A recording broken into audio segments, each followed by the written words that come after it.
Man on the Moon, and that rhymes with loon. It's Rhyme and Reason 917. Here's your rhyme and reason. Oh yeah. Hey there, Tony here. How you doing today? I hope you're in the mood for some moon talk. Okay?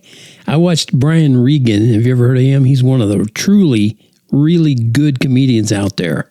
His humor doesn't require all the profanity and vulgarity that so many of them do these days. He's just funny. And I saw him do a bit about comparing anything you do to one of the astronauts who walked on the moon. It's hilarious. If you get a chance, just do a search for Brian Regan, Man on the Moon on YouTube, and you'll see what I mean. So the point is, how does your best accomplishment compare to being a man on the moon? It's funny stuff. And Brian's facial expressions, that's something worth seeing right there. That's most of it's not most of it. It's a whole bunch of the funny part of it. And it kind of reminds me of the first time I ever heard of him. Elgeline and I went to a movie back in the late 90s, and they showed comedy clips before the main show. One of those clips was of Brian talking about how he says, "you too," at the wrong times. And you ought to look that up too, because that's funny. Anyway, let's get back to the Man on the Moon, okay?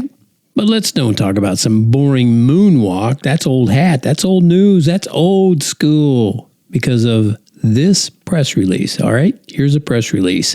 Dateline, May 11th, 2024. So very, very recent. And it was at 12:57 p.m. Central Daylight Time, just in case that means something to you. It's out of Harlingen, Texas. NASA announced it is aiming to build the first railway system on the moon.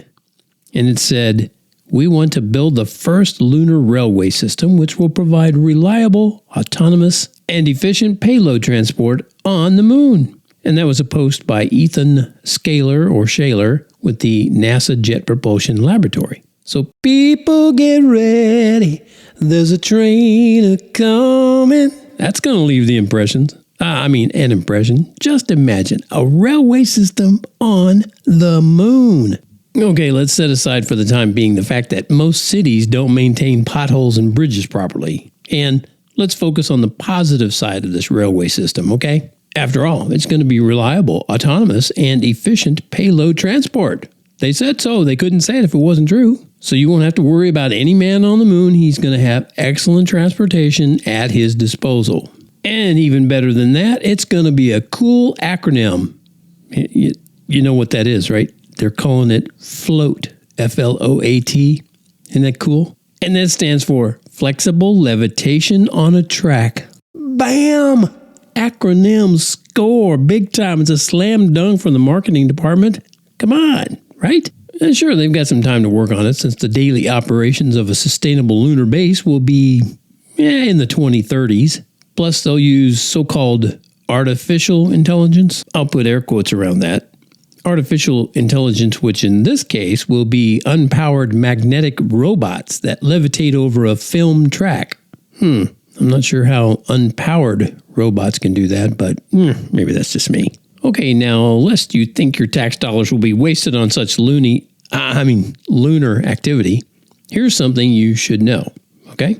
According to the press release, the system will transport payloads around the base to and from landing zones and other outposts.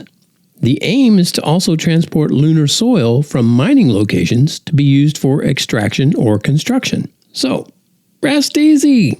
Rest easy, people. They're going to move moon dirt around and maybe use it to build stuff. So, cool, right? It's a necessary thing. We need it. And obviously the need is great for reliable, unpowered magnetic robots, because FLOAT will operate autonomously in the dusty, inhospitable lunar environment with minimal site preparation. All right. I don't know about you, but I hope I can hang in there long enough for a trip to that dusty, inhospitable lunar environment. If I don't, there's always Death Valley National Park, right? But that's just so 20th century. Well, so be it. I'm connected to the 20th century enough to have enough sense to know Earth is a good place to live and the moon isn't even a good place to work. And that's why any man on the moon references I make will be confined to the world of the imagination, like this. See the ball of light in the deep blue night. Shines like a big white whole note on a musical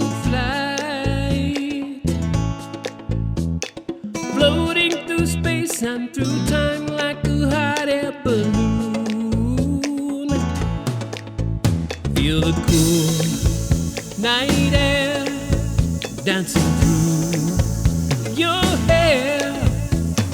Laugh right out loud and then watch stars light up everywhere. Look up with your arms open wide and you will catch the moon. Catch the moon. Catch the moon. Catch the moon. Catch the moon.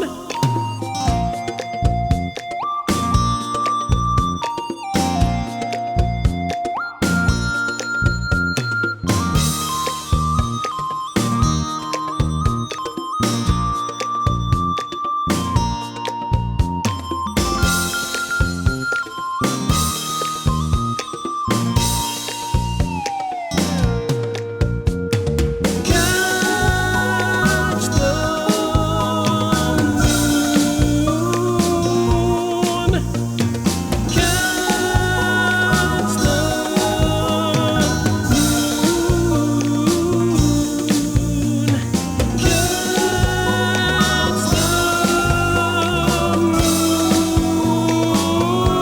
moon. Music fills the skies as you harmonize.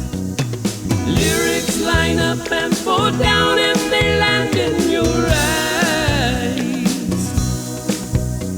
Look up with your arms open wide and you will catch the moon. Look up with your arms open wide and you will catch the moon. Yeah, look up with your arms open wide and you will catch the moon.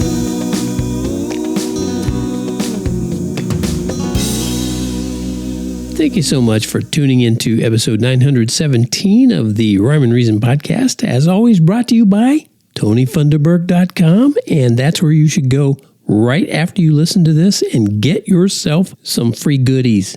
All you need is your email and I'll send you stuff right away. It's easy peasy and freezy.